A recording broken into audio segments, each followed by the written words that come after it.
Então, oficialmente, dando as boas-vindas para o Edgar, muito bom que você esteja aqui com a gente. E a gente, se continuarmos os estudos, se você permitir, vamos chamar mais vezes para estarmos juntos. Com muita alegria. Porque é sempre muito bom, e como você já nos disse que gosta desse modelo em que a gente interage bastante, não é? Todos nós podemos tirar um bom proveito. Então, seja muito bem-vindo e a palavra é sua. Obrigado. Nossa, mas eu gosto demais desse modelo, onde eu gosto muito da imagem, já acho que eu falei para vocês, da gente sentar em volta da fogueira, né? Principalmente no inverno, né? Então, para contemplar a imensidão que nos cerca, a imensidão da vida, e deixar a voz íntima falar, né? Então, a fogueira, o fogo, o mistério da chama, né? A imensidão do azul do céu, das estrelas, eu acho que nos incentiva demais a isso. Bem, a ideia é falarmos sobre os ciclos, né? O ciclo é uma coisa tão profundamente arraigado na natureza, né? Na natureza conhecida, né? Porque eu acho que certamente há naturezas que ainda desconhecemos, né? E pensando sobre isso, eu me lembrei de um comecinho lá do Evolução em Dois Mundos, do André Luiz, aonde após ele falar de todos os organismos monocelulares, todo aquele processo, e quando chegar aquela parte que ele fala que o ser humano, né, começa a ter consciência de si, né, e o primeiro pensamento contínuo é disparado na nossa atmosfera, vamos pensar assim, quando este ser desencarnava, ele contemplava a imensidão e tinha medo, se assustava, se assombrava, ele se sentia aterrado, né, diante de algo que ele desconhecia completamente.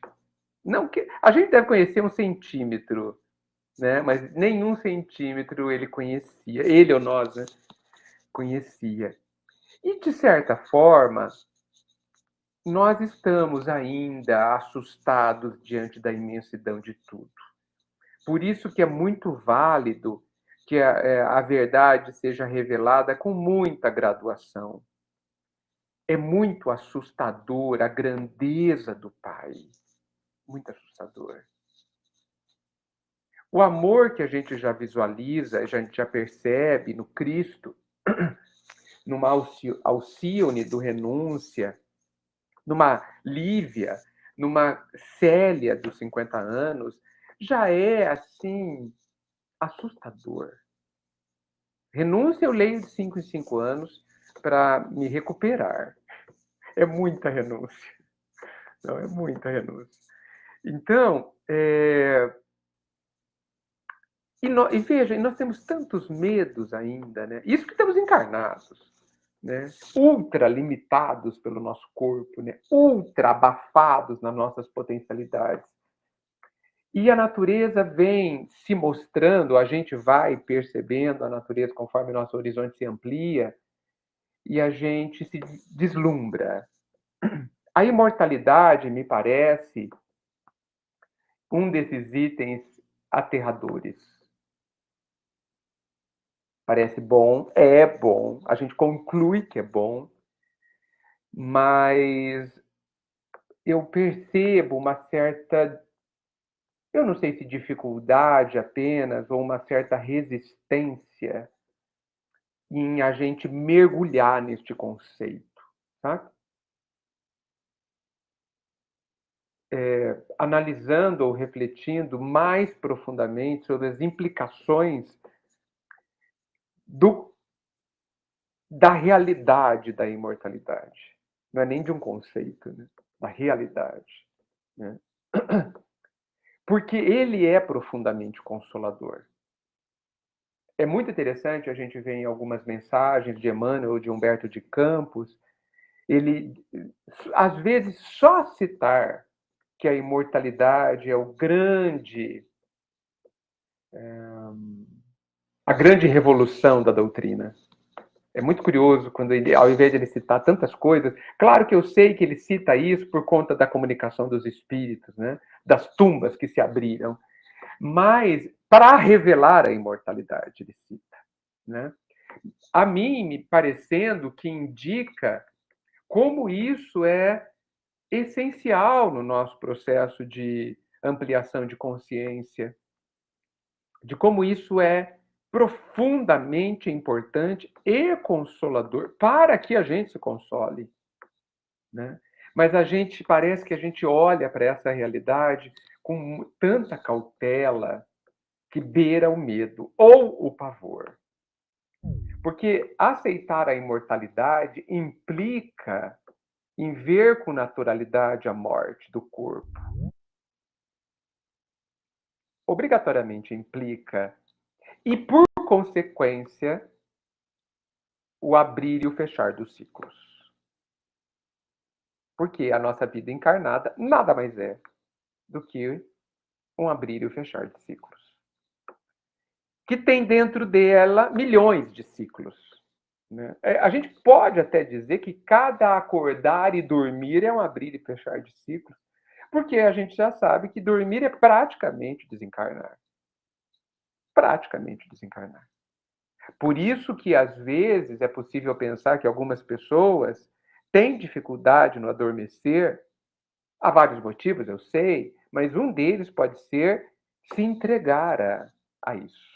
Se integrar dizem que é se integrar à falta de controle. Não é.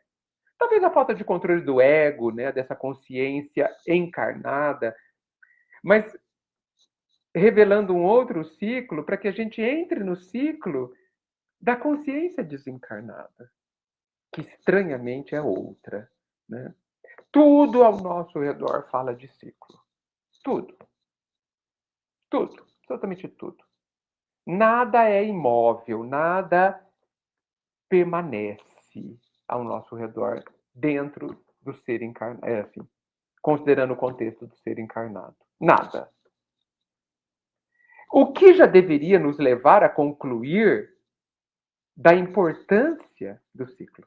É estranho, né? E nós, de forma geral, fazemos um esforço brutal para deixar tudo imóvel.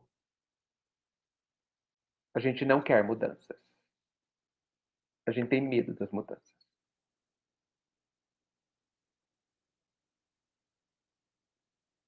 Como que é? Você já viveu séculos incontáveis? Deixa eu ver. Gostei. Você já viu séculos, e está diante de milênios sem fim. Olha que coisa mais linda. Né? Coisa mais linda. Tem uma frase, eu vou até pegar aqui para... Edgar, enquanto você pegar, deixa eu ler para ficar registrado, porque na gravação acho que não aparece o escrito Não. do bate-papo, né? Sim. Então, o Osni está escrevendo aqui, não sei se é consolador ou assustador a seguinte frase de André Luiz. Você já viveu séculos incontáveis e está diante de milênios sem fim. Eu também não sei se é assustador ou se é... E para mim é consolador demais. Sabe por quê? Para me explicar, eu venho de um passado recente, ou seja, nessa encarnação, onde o ponto central do meu processo de cura é em relação à culpa. Então, quando eu ouço Jesus dizendo que nenhuma ovelha se perderá, ele está falando de mim também. E isso me consola tanto, tanto, saber que eu tenho a eternidade para resolver todas as minhas encrencas, para refazer todas as minhas bagunças, tudo que eu baguncei eu arrumar, colocar no lugar, eu pegar todos os quebra-cabeças e achar as peças corretas, sabe? Isso me dá uma... olha, até respiro mais fundo, sabe? Isso me consola demais. Agora imagina, até porque eu entendo o tempo, o passar do tempo, como um dos maiores e mais preciosos atos de amor do Pai. O fato dele ter nos dado a imortalidade é um ato de amor, é um ato de perdão permanente. Porque o tempo permite que eu corrija tudo, que eu aprenda tudo, que eu refaça tudo, que eu me conheça, que eu conheça tudo. O tempo permite tudo, não é? Tudo. Imagina se ele dissesse, olha, você tem só 1 milhão de anos. Eu ia ficar apavoradíssimo. Vocês sabem o que é a pressão de ter que fazer um vestibular, de ter que cumprir uma prova? Olha, daqui a 2 meses vai ter uma prova. A gente já não dorme. Imagina assim, olha, se você em 5 milhões de anos não evoluir até esse ponto, você vai arder no mármore do inferno para sempre. Deus meu. E o que é pior, né? Como a gente vai deixar para a última hora, né? Vai. Porque vai falar 5 milhões é bastante tempo. E aí, quando chegar lá no finalzinho, não vai dar tempo. Quando a gente vê que falta só 1000 anos, ele fala assim, estou perdido. Né? Aí não adianta nada, não vai dar tempo mesmo. Né? A frase que eu procurei é assim, a carne é também um vento que passa, mas nós somos filhos da eternidade. Nossa, eu leio isso todos os dias há 2 anos. É verdade. Todos os dias de manhã eu leio isso. A carne, ou seja, o que eu estou vivendo, é um vento que passa. Olha que leve, né? que suave. E nós somos filhos da eternidade. Filhos daquilo que nunca passa. Né? Agora, isso posto, essa realidade que parece insofismável, que parece impossível de ser descartada, porque é muito lógica, porque sustenta a doutrina, e sustenta todas as religiões cristãs e talvez até não cristãs, a gente precisa tentar entender porque tem o medo da mudança. E embaixo ou dentro do medo da mudança, eu percebo 2 aspectos muito importantes ou muito fortes. Um é o apego, né? Que tem a ver com eu me apego para que nada mude, né?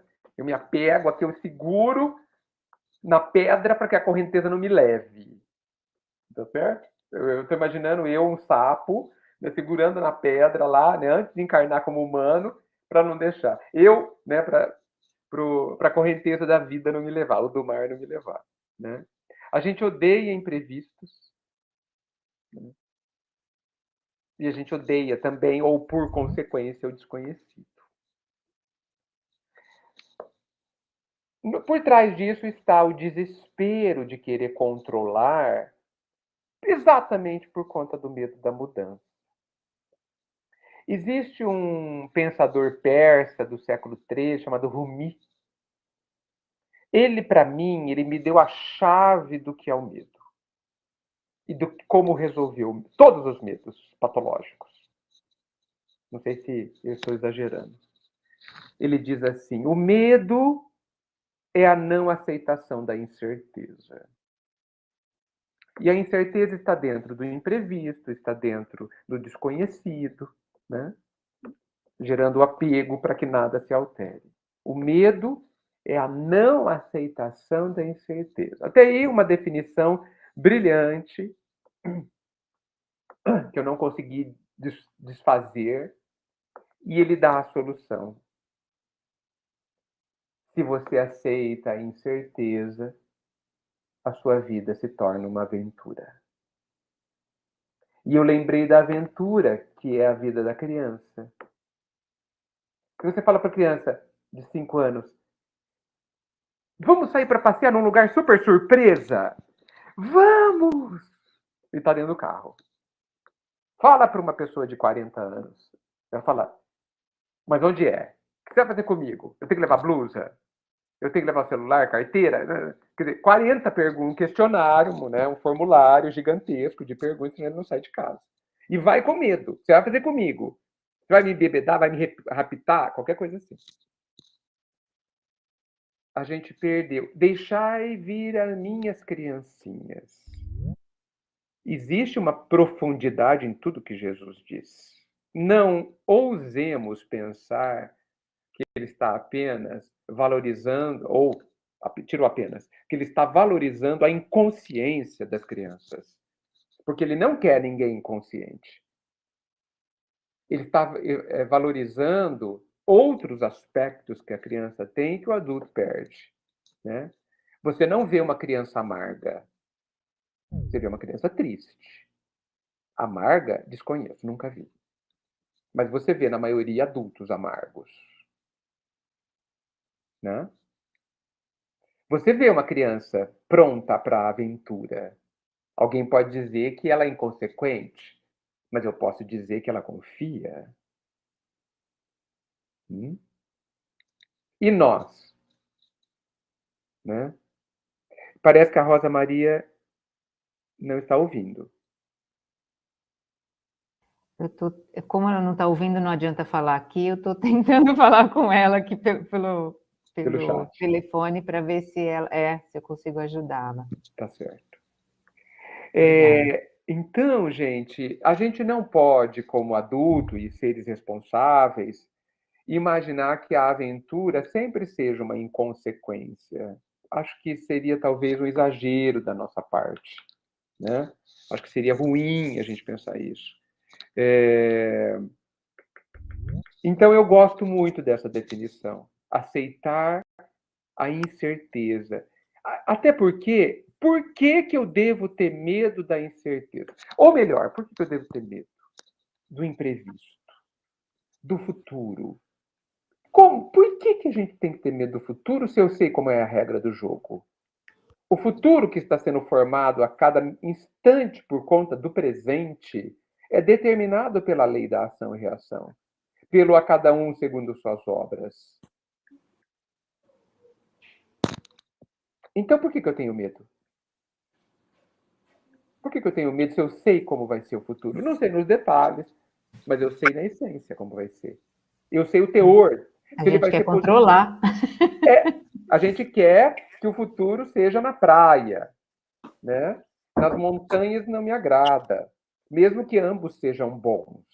Na essência, a gente sabe se vai ser bom ou trabalhoso, né? Por conta do que a gente está fazendo agora. Mas nem isso a gente sabe avaliar direito, porque nem se autoavaliar a gente consegue direito, já que a gente é muito parcial como juiz. A gente normalmente se condena em ponto final. Por quê? Porque a gente entende um pouco já de justiça, mas não entende nada de amor. E se esquece de entender que a doutrina deixa clara que a justiça está subordinada ao amor. Não há amor sem que haja dentro a justiça. E não há justiça sem que haja dentro o amor. Né? O amor está acima da justiça. Por isso que ela cobre a multidão de pecados que representa a condenação da justiça. Né? Então, no final das contas, a gente não precisa ter medo. Nada de grave vai nos acontecer. Eu desafio vocês a me dizerem uma coisa bem grave que pode acontecer com alguém. Desafio. Grave. Irremediável. Me diga alguma coisa irremediável. Isso é uma coisa grave para mim, é uma coisa irremediável. Edgar, o que o pessoal pensa como irremediável, uma coisa dentro desse ciclo de uma encarnação, né? Está errado. Então, mas as pessoas pensam assim. Sim. Por isso sofremos. Então, você, por exemplo, a gente pensa assim, o pior que pode acontecer, que é irremediável, é o ditado popular que fala, para a morte não tem jeito. Porque você vai perder a convivência da pessoa, a convivência física, né? E aí, se você, por exemplo, não falou alguma coisa que você deveria ter falado, ou se você falou coisa que você não deveria ter falado, e daí você entra naquele remorso, naquela culpa, você fala, as pessoas, né, falam, nunca mais eu vou poder falar isso para aquela pessoa, ou me desculpar com aquela pessoa. Então, isso para elas é irremediável, e essa visão da imortalidade que poderia trazer o consolo. Né? Então, poderia. E pode. Porque, assim, a palavra nunca, a palavra sempre para a imortalidade, ela se desfaz como uma poeira. Uma poeira. Eu não disse algo para a pessoa. E daí? diga por que isso é importante. Se a pessoa, agora desencarnada, ela vai poder sentir o que você sente. Sentir o que as palavras falecem. São nada. Porque o sentir é pleno. E as palavras empobrecem tudo. Já foi dito que algumas coisas só o silêncio diz. Suficientemente. Né? E a gente quer falar. Né? Num atavismo, num condicionamento. Eu entendo. Entendo. Claro que eu entendo. Não é uma crítica. Talvez a minha crítica seja a não fazermos algo sobre isto. Porque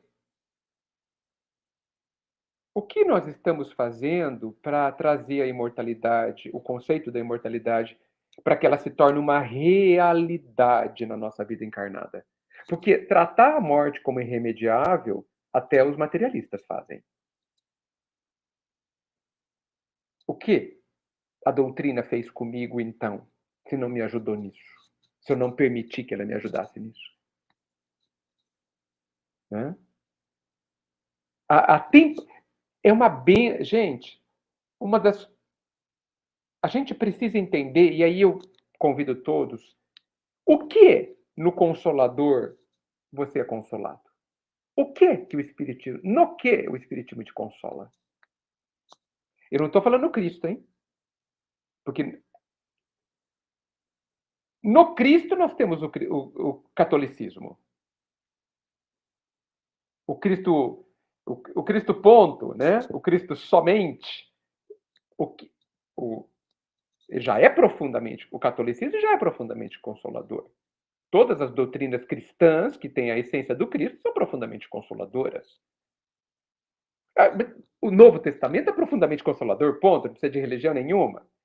Tá certo? Tá. E o que é a doutrina? O que é a doutrina pura, pós-Cristo, vamos chamar assim, a terceira revelação? O que ela trouxe de consolo? Para cada um de nós. Nós precisamos saber. E aí a segunda pergunta, nós estamos usando esse consolo? Esse consolo está nos consolando? Né? Porque senão, nós estamos diante do quê? O que é a doutrina para nós? Se ela não serve para nos consolar. Porque, e veja, nós não precisamos de consolo quando tudo está conforme a gente quer. Nem precisamos ser espíritas. Nem precisamos do Cristo.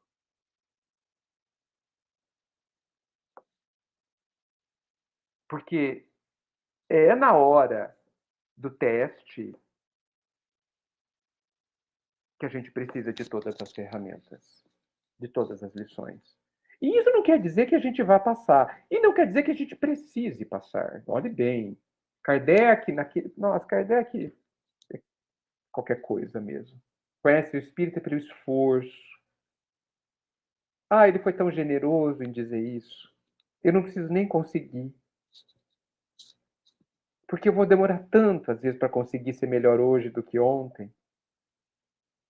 Às vezes, hoje eu não sou nada melhor do que ontem. Não consegui ainda, mas se eu me esforcei, eu já já posso me auto-reconhecer como espírita. Querendo dizer ele que eu já posso me auto-reconhecer como alguém que está no caminho do Cristo. Isso é suficiente, gente. E por que é suficiente? Porque nós temos tempo. Porque se você alia, prestem atenção, se você alia a imortalidade, o tempo imenso, o tempo eterno, com o amor eterno e infinito do Pai sobre mim, sobre nós, com a imensa capacidade que Ele deu para nós chegarmos a sermos perfeitos, o que nos falta? O esforço. A decisão. Vergonha na cara. A 909. Só. É. Só pode a 909 do Livro dos Espíritos, não é nada. Por isso que ela é terrível. A gente não tem escapatória com a 909. Não tem para onde fugir. Não adianta ser avestruz mais. Então, o que nos falta? Nada nos falta. E eu estou falando para a pessoa que é milionária, que tem saúde, que tem beleza e tem poder. E isso serve, eu estou falando, não falta nada, para aquela pessoa que não tem o que comer agora, que não tem o que se vestir para proteger do frio. Para ambas, nada falta. Para ela ser melhor hoje do que ontem. Nada falta para estar no caminho. Olha como é universal o bem, né? Como ele é democrático. Como ele é realmente para todos. É claro que se vocês me perguntarem, Edgar, mas você não tem medo? Sim, é dúvida que eu tenho medo. E não é proibido ter medo do começar, do meio e do fim, e do recomeçar. De não saber recomeçar, de não saber terminar. Não é proibido ter medo, seria um absurdo, proibir sentir. Mas deveria ser proibido não se esforçar para não ter medo. Isso deveria ser proibido. Mas nem isso é. Vamos falar o que é a 909, porque nem todo mundo pode estar com isso claro. Você vai ler?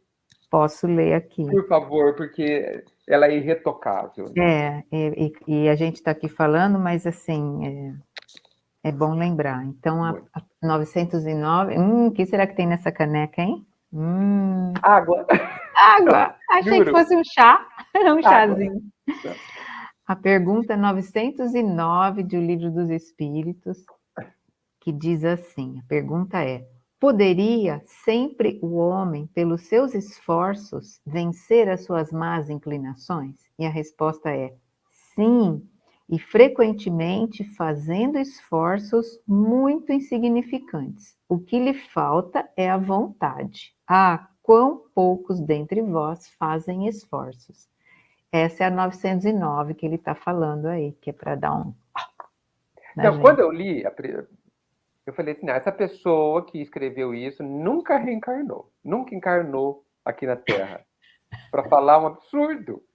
Como assim? Precisa de poucos esforços, bem poucos esforços. A gente está aqui se matando, parece, né? Está se matando, não sai do lugar, ele fala que precisa de poucos esforços. Não, ela nunca encarnou essa pessoa. Mas eu precisei me render à verdade dessa resposta. Nós não temos a vontade. E foi dessa reflexão que eu concluí, até coloquei isso no meu livro, concluí que mudar é fácil. Porque Aonde você colocou? Desculpa, deu uma cortada. No seu livro. Porque diz a lenda que mudar é difícil, né? Mudar é muito difícil, tal. Eu discordo.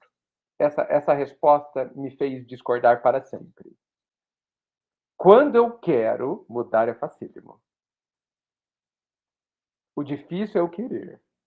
Aí a gente tá sendo mais honesto. Mudar é fácil. Edgar, ontem eu estava voltando para casa e liguei o rádio numa estação qualquer que não estava passando a hora do Brasil, né? Porque tem umas estações que passam das 9 às 10, né? Sim. E aí tinha essa rádio que eu vi que chama Rádio Mundial. Pelo jeito é uma rádio espiritualista e que tem, assim, eu diria, um balaio de gato. Né? Tem de tudo. O cara estava falando de mediunidade, aí ele parou, falou assim alguma coisinha e de repente ele falou: agora vocês vão ver o programa da profetisa Jéssica. Socorro. Aí eu falei, nossa, né? E aí ela falou assim que ia dar, um fulano lá ia dar um testemunho, né? Ixi, Rosa, e ficou mudo de novo. E aí a tal da profetisa disse que o testemunho era do camarada que disse que bebia já fazia muitos anos, mas aí ela falou que ia fazer uma oração poderosa para ele. Ela não contou como era o segredo, porque daí eu cheguei em casa e desliguei o rádio, mas diz que o cara, ele falou assim: agora eu tenho nojo da bebida, eu passo longe do bar. E ela falou assim: é porque não era ele que bebia, era um espírito que bebia, usando a boca dele, né? E aí eu falei assim, eu desci do carro pensando assim, olha que interessante a maneira que as pessoas colocam as coisas, e que de alguma maneira, que eu não sei como, aquela criatura, considerando que o testemunho fosse verídico, né? De alguma maneira ela teve vontade de parar com aquele vício. Não sei qual foi o estímulo que ela encontrou, mas, Claro. né? Achei interessante. Muito interessante, muito interessante. Então, é isso. Querer, a motivação para querer, né? Querer mudar. Então, é o nosso desafio. Os ciclos vão se fechar para que outro se abra. Você pega, por exemplo, um relacionamento. Um casamento, por exemplo, um relacionamento afetivo de longo prazo. Exemplo, casamento. O casamento que tem 20 anos, ele não é um ciclo único. Para ter 20 anos, ele tem vários ciclos dentro dele. Senão ele não se manteria de pé ou seria simplesmente fachada. Porque nós mudamos. Pega o que a gente sentia pelo cônjuge, pela outra pessoa, no início. Mudou. E ele mudou bem antes de 20 anos. Mudou. Aí você fala assim, nossa, será que eu amo essa pessoa ainda? Por quê? Porque aquele sentimento, ele se alterou. Por quê? Porque nada está imóvel no universo. Só o Pai. Só o absoluto não pode se mexer. E nós não somos o Pai nem o absoluto. Então nós estamos em permanente movimento. Vocês sabem, né? Ninguém entra no rio a mesma duas vezes, porque o rio mudou e você também. Tá bom, vamos tirar o movimento do rio. Ninguém entra no mesmo lago duas vezes. O lago não mudou, mas você mudou. Nós somos diferentes a cada dia. Tem uma parte no Ação e Reação, aonde no capítulo Débito Interrompido, que sei porque ele me chama muita atenção, aonde André Luiz pergunta, mas o casal não se amava? Porque o marido tenta matar a esposa. E o instrutor, que eu não lembro o nome, comenta que o amor é uma aspiração na eternidade. O amor é uma aspiração, né? Uma vontade que a gente tem de conseguir, né? Mas que os nossos desejos, nós somos formados de desejos hoje. Os nossos desejos, diz ele, mudam todos os dias. Olha só como nós estamos permanentemente em alteração. E ousamos cair na ilusão de pensar que nós somos a mesma pessoa. E que a outra pessoa tem que ser a mesma pessoa também. A ciência, atualmente, coitada, alguns da ciência, coitados, estão trabalhando para que a gente não desencarne. Ou para que a gente viva 200 anos, 250 anos. Acabou de sair uma notícia essa semana que existem algumas tartarugas que não envelhecem. E eles correram atrás disso para descobrir o segredo. Né? A gente aguenta... Vocês já viram uma pessoa de 80 anos que viveu intensamente? Como ela carrega as suas lembranças? O quanto a maioria de nós entende as lembranças que passaram como um peso? Fulano desencarnou, fulano mudou, fulano saiu de casa para trabalhar e casou e está morando em outro estado, outro país. Né? Eu podia tal coisa, agora não posso mais.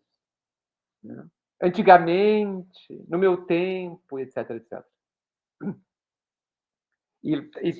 E acrescenta-se camadas de amargura.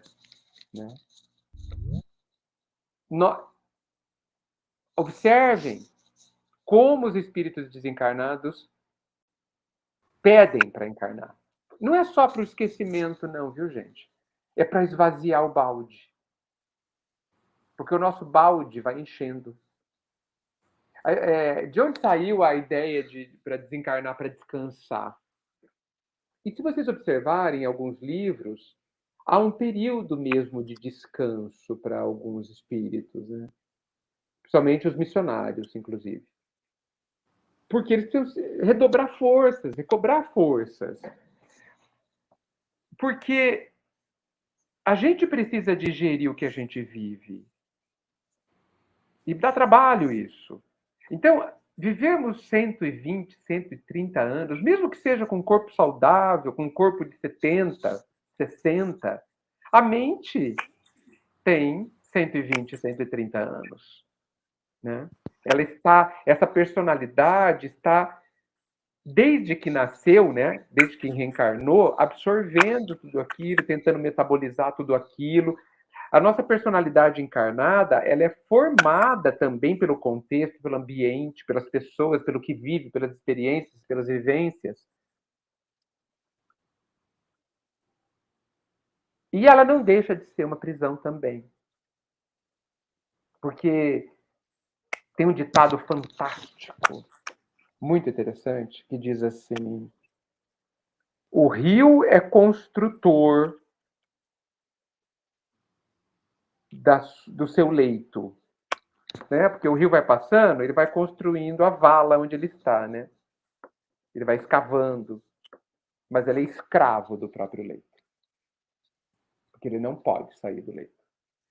Nós somos os construtores da nossa vida, mas por conta do cada um, conforme as suas obras, somos escravos da nossa vida também, das consequências da nossa vida. Tudo isso a gente carrega. Então, o desencarne é uma bênção. Uma bênção.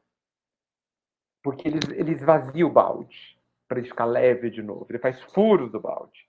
E aí a gente drena tudo isso, a gente zera a conta. E reencarnar é zerar a conta. Você vem limpinho, balde vazio. É uma benção. Não é só para esquecer. É para refazer quem sou.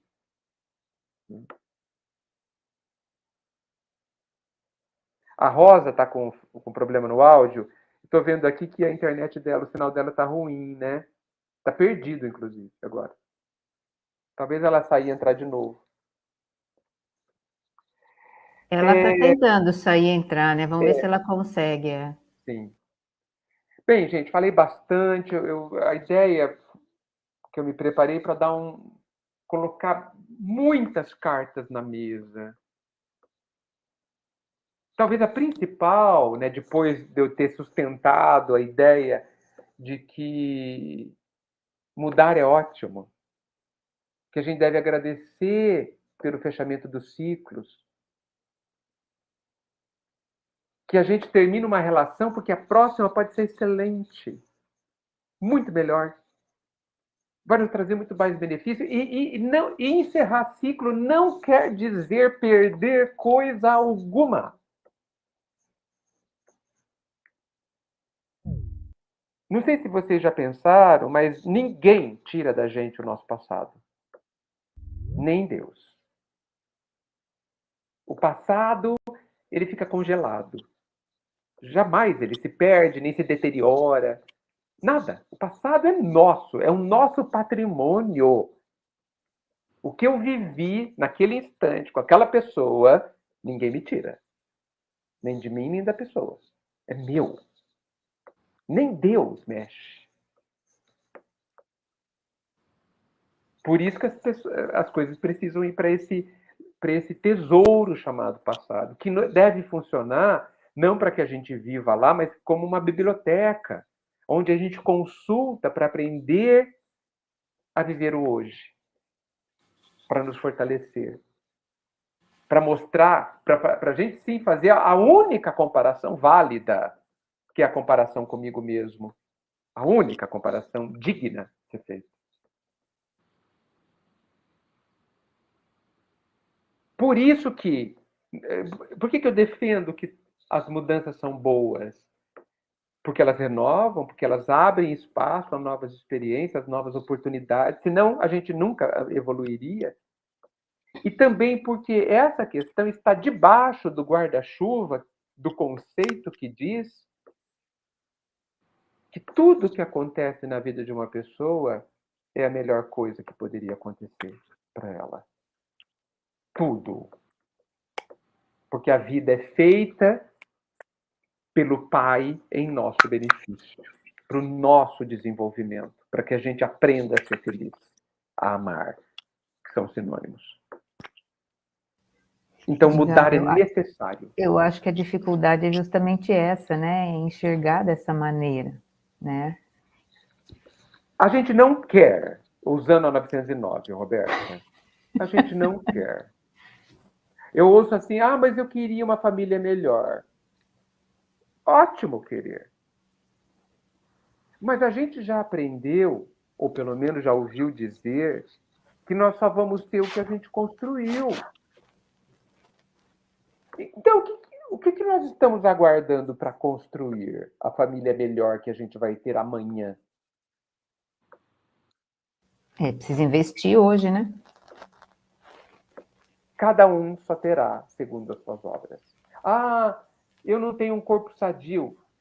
Muito bem. Está nas suas mãos construir um corpo sadio. Cuide como? Tenha atitudes sadias, pensamentos sadios, autocuidado, aprendendo a auto se amar. Não há outro caminho, gente. O que a gente pode dizer? Mas eu não quero. Desculpa. Desculpa. Não, a gente precisa parar de ser como a criança de 5 anos que se recusa a ir para a escola e que vai na marra. Antigamente ia pelas orelhas, né? Agora não pode mais. Hoje não vai pelas orelhas, né? O pai, e depois a gente agradece. Depois a gente não quer deixar de ir na escola nunca mais, né? Nós precisamos nos entregar um pouco mais ao amor do pai, sabe? Pai, eu não estou entendendo por que isso aconteceu comigo, mas eu vou sem entender.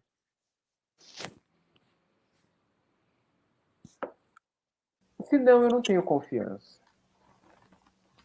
Nem em Deus, nem em mim mesmo, que sou capaz de viver isso. Mas eu não sei viver isso. Não sabe mesmo. Por isso que aconteceu. Para que aprenda. Porque aprender está na nossa capacidade. O dito popular diz assim: Deus dá asa para quem não sabe voar. É óbvio. Quem já sabe voar não precisa de asa.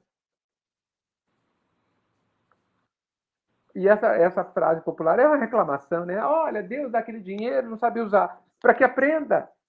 Deus dá saúde para que a pessoa não sabe usar. Para que aprenda.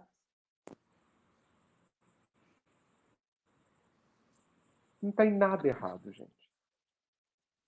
Nem nós estamos errados. Nós estamos fazendo o que a gente consegue. O que a gente, no fundo, sabe de verdade. O que talvez nos falte seja essa abertura, esse se jogar um pouco na água gelada, sabe? Esse se entregar um pouco ao desconhecido que foi construído pelo Pai. Olha só. O desconhecido foi construído pelo Pai. É como se ele quisesse me dar um presente e falar assim, mas antes você fecha os olhos. Porque é uma aventura. É como se toda noite ele vendasse os nossos olhos e ao acordar, ele constrói um dia novo. E ao acordar, ele tira a nossa venda e fala assim, agora explore o que eu fiz para você. Fiz com amor. Mas é diferente do que eu pensei. Pensou errado. Mas é diferente do que eu sonhei. Sonhou errado. Quem é que sabe mais? Ele ou você? Ele. Sonhou errado.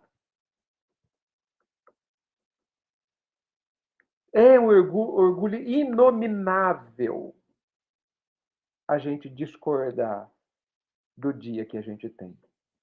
Inominável. A gente não tem noção do tamanho do nosso orgulho quando a gente reclama do dia, quando a gente não entende o dia.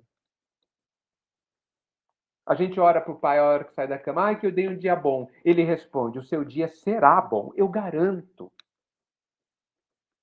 Ele só esquece de dizer de propósito que vai ser bom na ótica dele, não na nossa.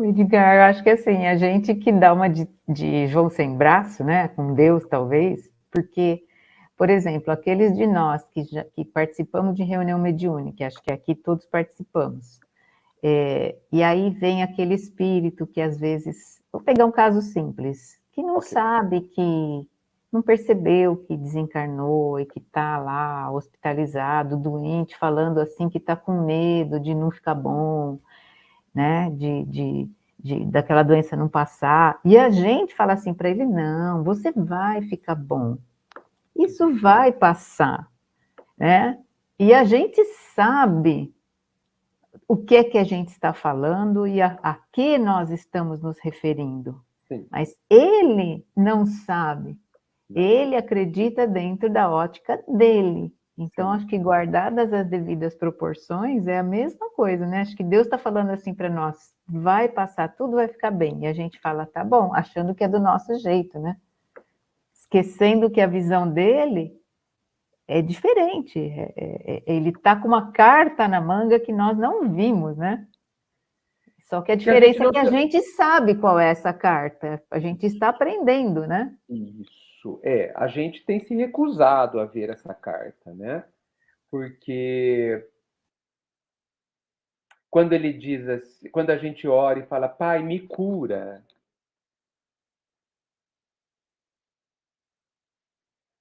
E digamos que alguém responda, você será curado. E às vezes será curado ao desencarne. Que no final das contas é a cura, a gente vai parar de sofrer aquilo que a gente está sofrendo no corpo. Ninguém mentiu. Porque todos que foram curados no corpo desencarnaram. Lázaro ainda não está por aí, que eu saiba, né? Até hoje, né? Que eu saiba. Então, a gente se protege, e essa palavra é oportuna, atrás de algumas ilusões. Né? Talvez com medo de não suportar determinadas realidades. E não suportamos determinadas realidades por falta de nos habituarmos progressivamente a elas. O pai, ele dá para a gente, como até os educadores humanos fazem, as lições primeiro as mais simples, progredindo para as mais difíceis. Mas se a gente se recusar a fazer as mais simples, será impossível fazer as difíceis. Impossível. Então, todo dia é precioso, porque ele tem esse progressivo, né? Tem esse progressivo. E eu vou dar um exemplo bobinho, para você ver como a bateria do carro pifou. Terminou o ciclo dela. Terminou o ciclo dela. Como você lida com isso é uma liçãozinha minúscula. Se você xingar e não sei o que, você não entendeu nada. Se você agradecer pelo que ela te proporcionou, você entendeu?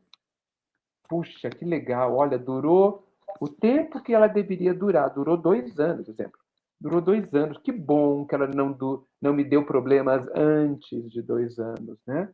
Olha, está dentro olha que eu estou falando que está dentro da expectativa de vida da bateria. Né? Olha, se durar 2 anos, você vai agradecer muito, porque hoje em dia não dura nenhum. Exato. Então, nossa, tá bom. Durar 1 ano, então. Durou 1 ano, que bom. Ela prestou um serviço pra gente. Esse é um exercício, gente, que vai nos preparando para quando o carro pifar, né? Quando o pneu estourar, pifar também. Quando a rachadura da casa aparecer. Porque tudo precisa de manutenção na vida. Tudo, tudo, tudo, tudo, tudo. né? A árvore vai cair, a flor vai murchar, né? As pessoas vão desencarnar. Eu fui no velório domingo do meu tio, e olha, fazia séculos, e tinha uma criança. A criança não devia ter 11 anos.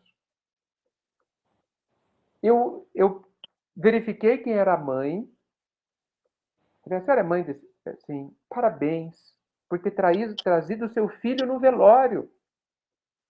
Você está acostumando a ele a uma realidade da vida.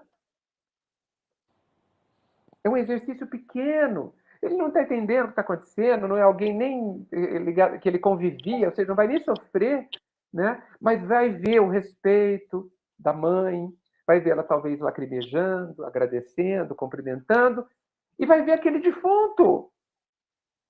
O corpo ali, casca. Vai ouvir, queira Deus, dizendo que a pessoa não está ali.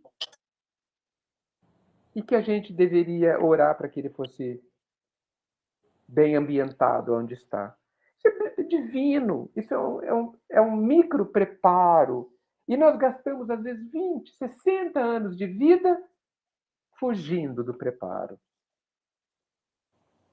Você falou no começo, Roberto, só para eu não me estender muito, porque eu gostaria que vocês falassem, da questão do desencarne de entes queridos.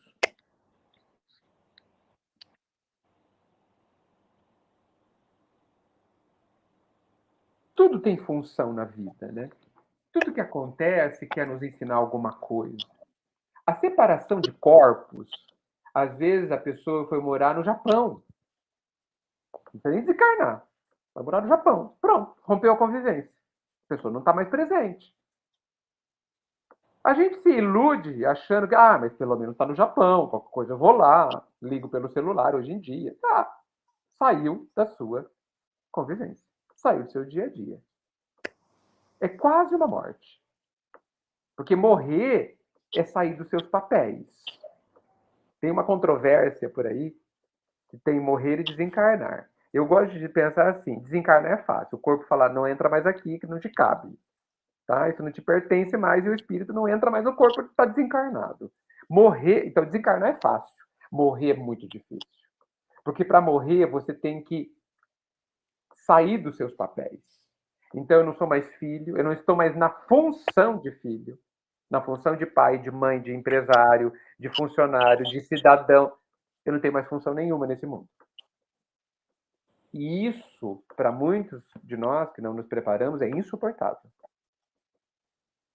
Insuportável. Aí pega uma pessoa e vai para o Japão. As funções dela se interromperam. Ela é filho? Claro que é filho, mas ela exerce a função de filho? Não. Aí ela é pai? É pai? Exerce a função de pai? Não. Educa, orienta, Não é etc. cidadão também? Não é. Sim, é cidadão de outro país. Morrer igualzinho. A epidemia que nos trancou, muitos de nós dentro de casa, é uma espécie de morrer. Porque nos separou fisicamente, tirou de alguns papéis, etc. Então a gente precisa pensar o que me assusta se alguém morrer. Alguém convive comigo. Eu vivo com a minha esposa há 27 anos. Conheço há 32. Ela está no meu dia a dia há 32 anos. Eu vou me separar dela um dia. Ou ela desencarna, ou eu desencarno primeiro. Raramente, talvez, a gente desencarne junto, no acidente de trânsito, por exemplo. É possível. Mas o normal, assim, mais comum é que a gente se separe. E todo mundo vai se separar um dia. Isso está escrito. Ou eu desencarno ou eu desencarno. Um dos dois vai acontecer. Né? Mas vai haver assim, mas é uma separação verdadeira? Esse é o ponto que eu quero chegar. É uma separação verdadeira? Ou ela é só a separação do físico? Porque não é o físico que nos une. O físico não une coisíssima nenhuma. O que me une é o que eu sinto. e o que eu sinto é imaterial. E eu sinto pela pessoa, não importa onde ela esteja. Eu vou fazer a pergunta, vocês têm alguém na vida de vocês, encarnado, que faz mais de 10 anos que vocês não veem, não encontram, e vocês gostam igual? Sim? Que bom. Que se a pessoa aparecer hoje, aí na sua casa, parece que você encontrou ontem. A intimidade é a mesma. Nossa, aí você quer contar tudo. Vai contar o que 10 anos aconteceu. Não mudou nada. Vocês não estão separados. Nem um pouco. Essa é a ligação verdadeira. E o pai, isso faz parte das lições do mestre. Porque a gente fica se atendo às ligações físicas, à proximidade física, e ela é irrelevante. Ela é útil dentro da nossa condição atual, talvez até necessária, né? Mas ela é meio para gerar ou para fortalecer a ligação verdadeira, que é o sentimento. Que eu não quero nem dar nomes aqui para a gente não entrar em outras questões mais filosóficas. Mas assim, a pandemia fez com que a gente se relacionasse à distância. A gente não gosta, é justo. Estamos acostumadíssimos, condicionadíssimos à proximidade física. Tudo bem, não tem uma crítica nenhuma, mas foi um exercício para que a gente continuasse a amar as pessoas, não importa onde elas estejam. E se ela estiver na China, no Japão, na outra esquina, ou desencarnada, não há a menor diferença. Só está na minha cabeça. Ah, mas eu não posso falar. Quem disse? Quem disse?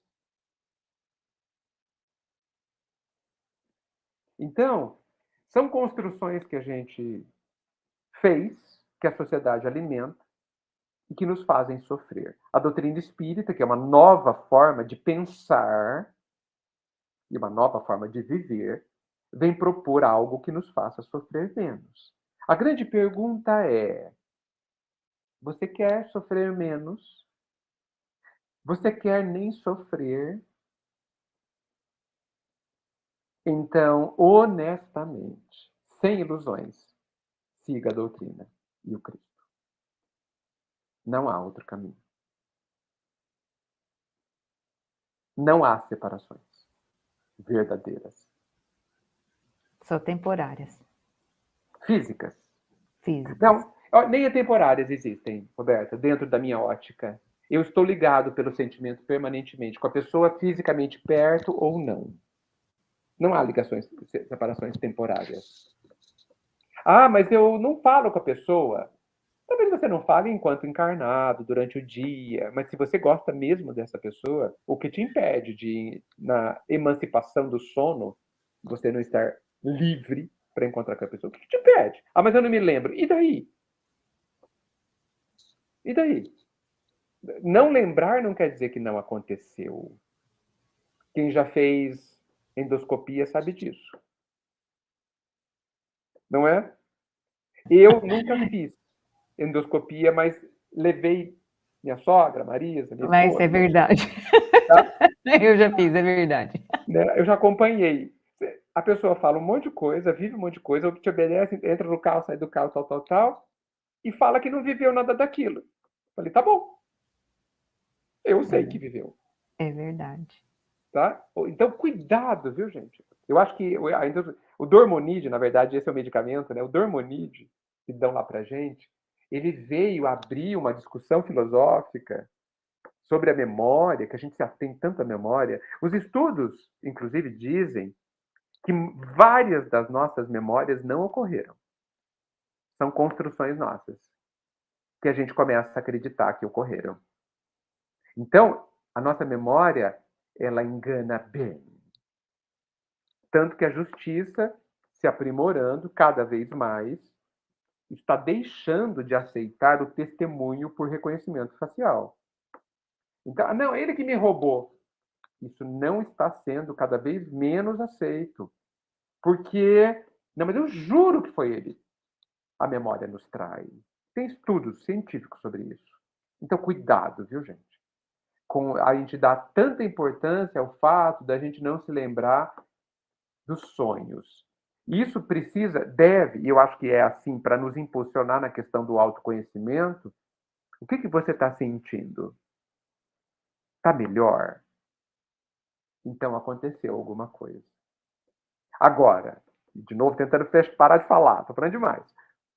Né? Que raio de fogueira é essa que só um fala? Né?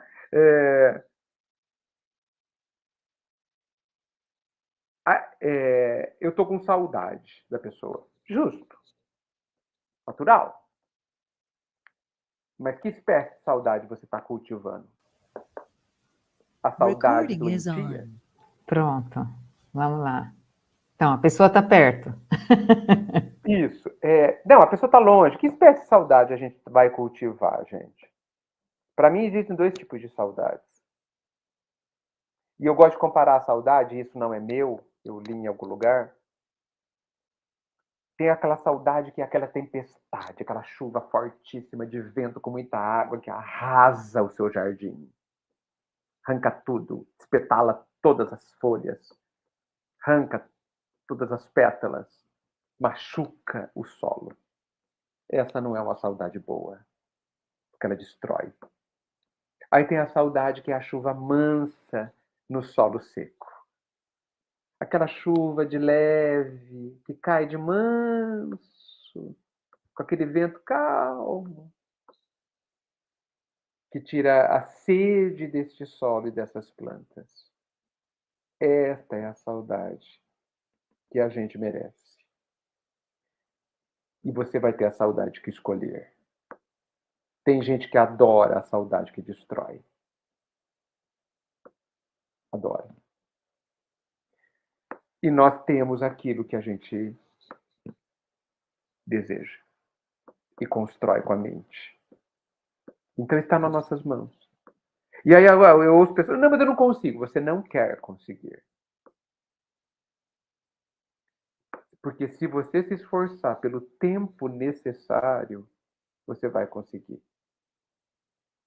Às vezes, gente, a gente ora para Deus e fala, ai, Senhor, de novo aconteceu isso, de novo eu vou ter que compreender. Vou dar um exemplo. Vou ter que compreender. E aí a gente pergunta para o Pai, até quando isso vai acontecer? A gente não pergunta? Pergunta, né? E o Pai não responde, vocês já perceberam? Ele fica em silêncio total, né? Eu interpreto esse silêncio da seguinte forma. Ele está dizendo assim, até isso não te incomodar mais. Compreender é você não me perguntar mais isso. Até você nem perceber que está compreendendo. Eita, aí é complicado, hein? Até isso ser tão seu que vai ser como o ar que você respira. Vai ser natural, vai se incorporar à sua natureza. Não vou falar mais nada. Então está aberto espaço para quem quer falar. Quem quer falar alguma coisa. Senão fico eu também falando aqui, né?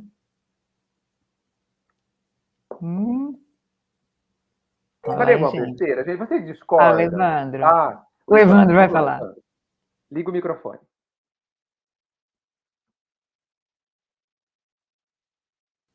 Você está sem som. Bom, primeiro agradecer, Edgar, porque acho que são reflexões muito profundas, né, que você trouxe. Hoje mesmo eu estava lendo um estudo do Livro dos Espíritos que tem na FEB, né, e eles estão naquele capítulo que vai explicando a união com o corpo no processo da reencarnação, né. Em um dado momento lá do estudo, alguém pergunta se é mais difícil para o espírito encarnar ou desencarnar, né? E aí comentando que o espírito tem mais dificuldade de encarnar, justamente por esse medo de fracassar, né?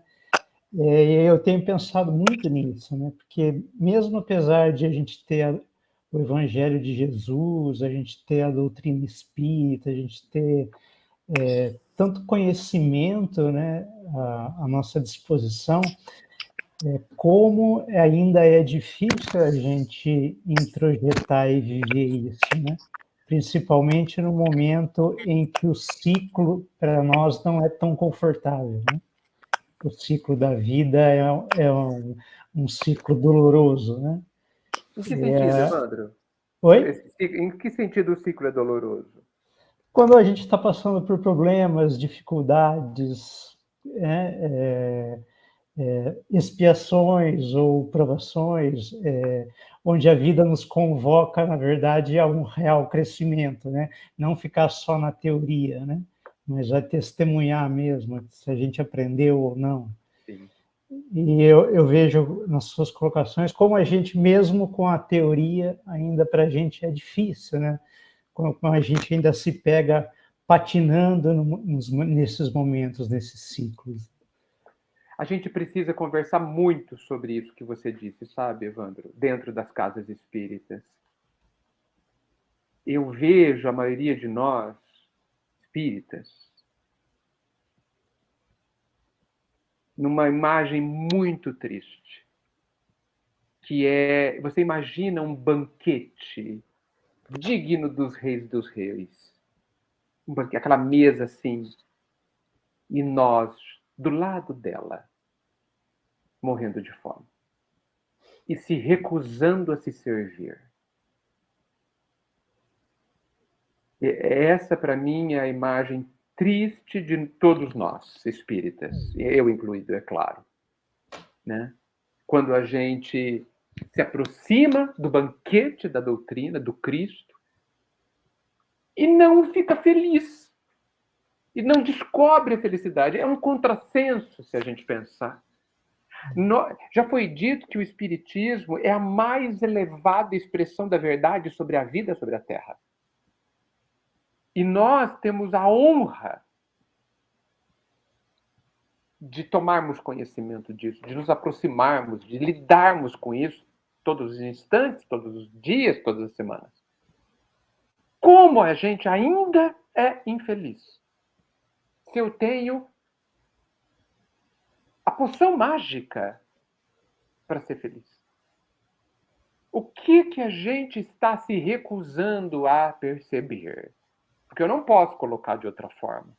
Porque, assim, o pai não tem mais nada para fazer para nos ajudar, porque ele já faz tudo, é óbvio. Ele não dorme em serviço. Ele é o super pleno em tudo. Resta 909. A gente não quer se esforçar. Ah, quão poucos de vós se esforçam. Termina a terrível resposta. Ah, assim, um lamento. Ah, tão poucos de vós querem compreender o que estão vivendo. Então, essa nossa resistência, Evandro e todos, é muito triste. Nós estamos resistindo a viver uma vida melhor. É um absurdo. Então, nós precisamos conversar muito sobre isso. Porque, assim, eu vejo nas casas espíritas, de forma geral, e evidentemente eu peco ao generalizar, que a gente continua dizendo para o nosso público interno e externo o que tem que ser feito. Como se isso já não fosse conhecido. A gente continua dizendo as parábolas, dizendo que não pode esconder o talento, que a gente tem que ser o bom samaritano, que a gente tem que aceitar a água viva do Cristo. Quem é que não sabe disso? Desconheço. As pedras da calçada sabem disso, de tanto que já foi dito. Mas não vejo muita gente dizendo como é que eu faço isso. Como é que eu não escondo os meus talentos? Como é que eu perdoo? Como é que eu aceito a imortalidade e não tenho medo? Como é que eu compreendo quem me despreza? Como é que eu vivo, para finalizar esse monte, né? Como é que eu vivo as experiências trabalhosas que a vida me dá? Eu acho que isso é urgente que a gente discuta sobre isso, que a gente diga para o nosso público interno e externo como é que se faz o que nós já sabemos que temos que fazer e não estamos conseguindo fazer. Eu suspeito que não é difícil, o que é pior. Eu até preferia que fosse. Eu suspeito que é difícil porque a gente resiste. Posso falar? Tem um estudo do... Eu ia falar uma coisa, mas já mudei até, porque a gente já foi falando um monte de coisa. O Alírio de Cerqueira Filho, lá da Federação Espírita do Mato Grosso, ele tem os seus estudos sobre família, né? E ele tem, num dos estudos, uma colocação que ele fala de um filho que tem ressentimento em relação ao pai. E aí o filho, ele coloca, entre aspas, né? Que o filho fala assim, eu não consigo perdoar meu pai. E ele chega à conclusão, fazendo o raciocínio dele, que não é que ele não consegue, é que ele não está tentando. Porque é como se ele, assim, o entendimento nosso do perdão que é meio errado. Parece que você vai, assim, liberar o outro da responsabilidade do que ele fez. E não é assim. É você que tem que se libertar daquele efeito negativo do que o outro fez. Porque o que o outro fez está feito, né? Está lá no passado dele, está no seu também, mas você seguir, né? E aí passa pela vontade, porque ele fala que às vezes, assim, a gente, mesmo sofrendo com essa suposta impossibilidade, incapacidade de perdoar, aquilo para nós é a zona de conforto. Por quê? Porque você abrir mão do seu orgulho para você ir em direção ao outro, tentar olhar de outro lado e deixar para lá, mas depois como que eu vou poder falar que ele fez, que ele isso, que ele aquilo? Eu tenho que largar, né? E isso vai passar pela nossa vontade. Então é difícil. E aí, essa outra coisa que vocês estavam falando me lembrou daquela parábola do tesouro com o campo com o tesouro escondido, porque se a gente né, a parábola que é curtinha que fala, o reino dos céus é como um campo onde o homem encontra um tesouro, ele escondeu rapidinho, foi, vendeu tudo que ele tinha e comprou aquele campo, né? E com isso a gente vê que a gente não entendeu ainda. Porque se a gente tivesse entendido, a gente já teria ido atrás de comprar esse campo com esse tesouro, mas a gente talvez não enxergue como um tesouro.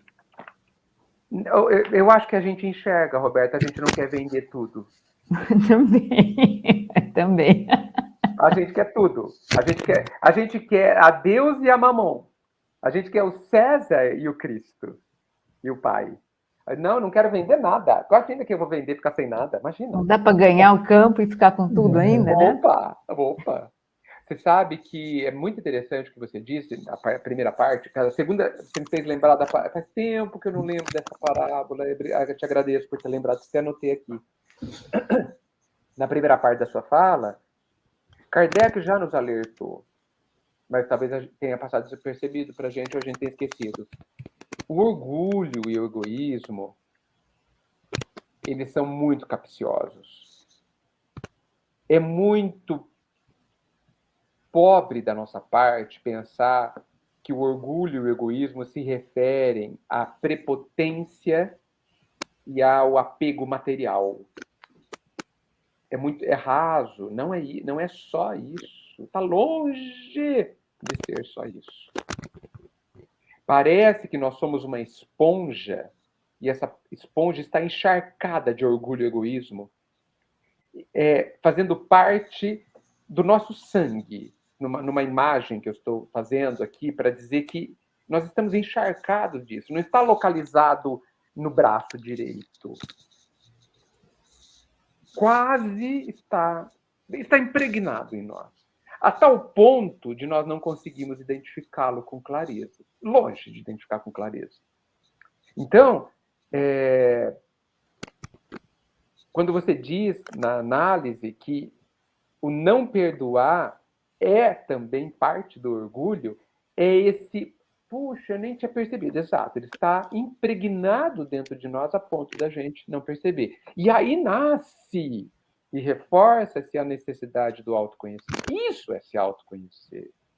É saber como as coisas acontecem dentro de mim e por que que eu faço o que eu faço e principalmente sinto o que sinto. Isso é imperioso. Emmanuel fala que muitos de nós nascem e renascem, quer dizer, encarnam e desencarnam séculos sem nenhuma alteração essencial. O que é muito triste. Por quê? Porque não paro. Me preocupo com o mundo inteiro, menos comigo. Obrigada. É isso aí, Boa gente. noite a Deixa todos. eu parar então aqui a nossa gravação. Boa noite.